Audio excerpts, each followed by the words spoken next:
Many learners are afraid to speak English because they think they must memorize hundreds of words first. But the brain doesn't work like a dictionary, it works more like a spider web. Each new word sticks better when it connects to real stories, hobbies, or emotions. That's so true. I remember in college, I forced myself to memorize word lists every night. The next day, gone. I felt frustrated, and honestly, I was afraid to even try speaking. Yeah, I had the same struggle. But everything changed when I stopped chasing perfection. I started learning words through things I loved, like cycling. Suddenly, those words stayed with me because they meant something. So, the way to move from fear to fluency is not memorizing harder, but connecting words to your life. Today, we'll show you how by sharing our hobbies, laughing at our mistakes, and learning vocabulary the easy way. Welcome back to our Speak English podcast. From fear to fluency, your journey to confident English starts here.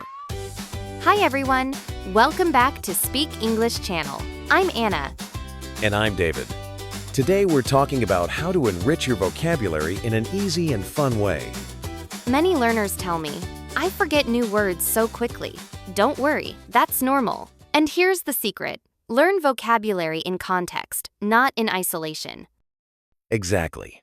For example, instead of memorizing the word run, try a sentence like, I run in the park every morning. Now, the word has a story. Let's make this real. Anna, can you share one of your hobbies? My hobby is cooking. I love trying new recipes. Here are some words. Ingredients, spices, taste, kitchen. For example, I need fresh ingredients to make a healthy meal. Cooking sounds delicious. Why do you enjoy it so much? Because cooking helps me relax after work, and I feel happy when people enjoy my food. That's great. What kind of food do you usually cook? I like cooking Asian food, especially spicy dishes. I also enjoy baking cookies. Cookies? Okay, now you have my attention. What kind of cookies?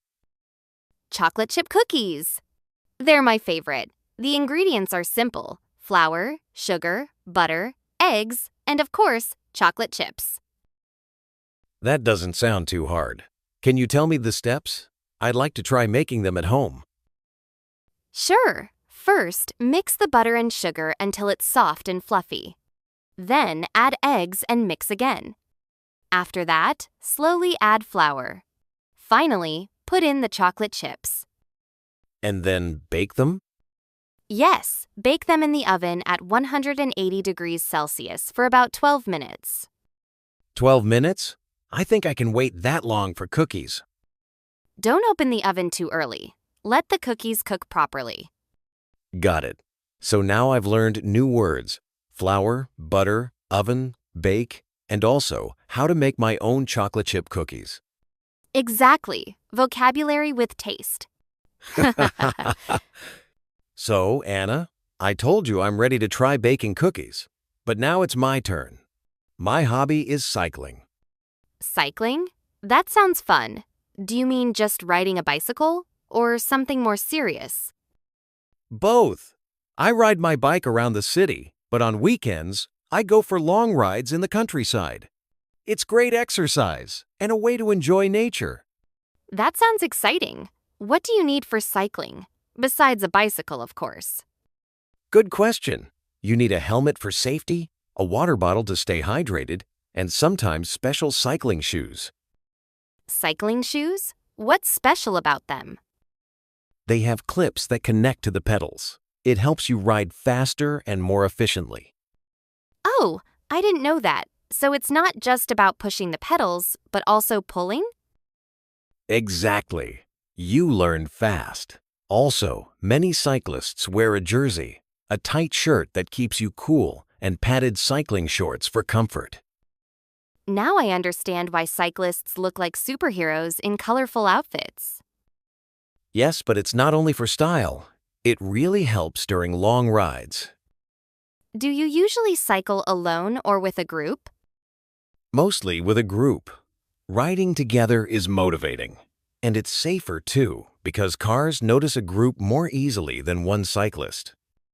That makes sense. So cycling is good for health, for fun, and also for teamwork. Exactly. Just like your cooking brings people together, cycling helps me connect with friends. I love that. Cooking and cycling may be different hobbies, but both make life richer and more social.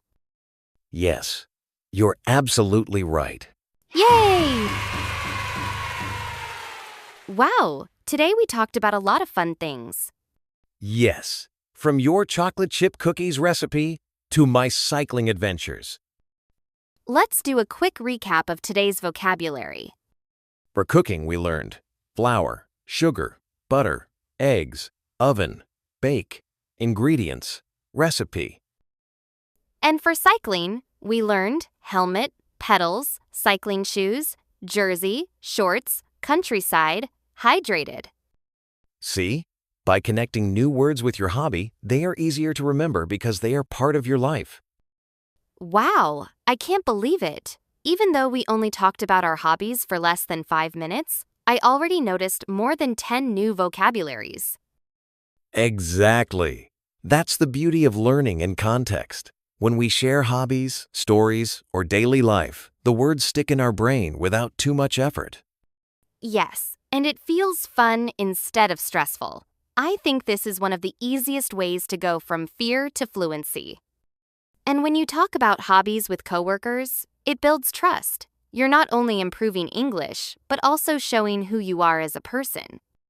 Yes! I once shared my cycling hobby in the office pantry, and a colleague invited me to join a charity bike ride. That conversation made us good friends.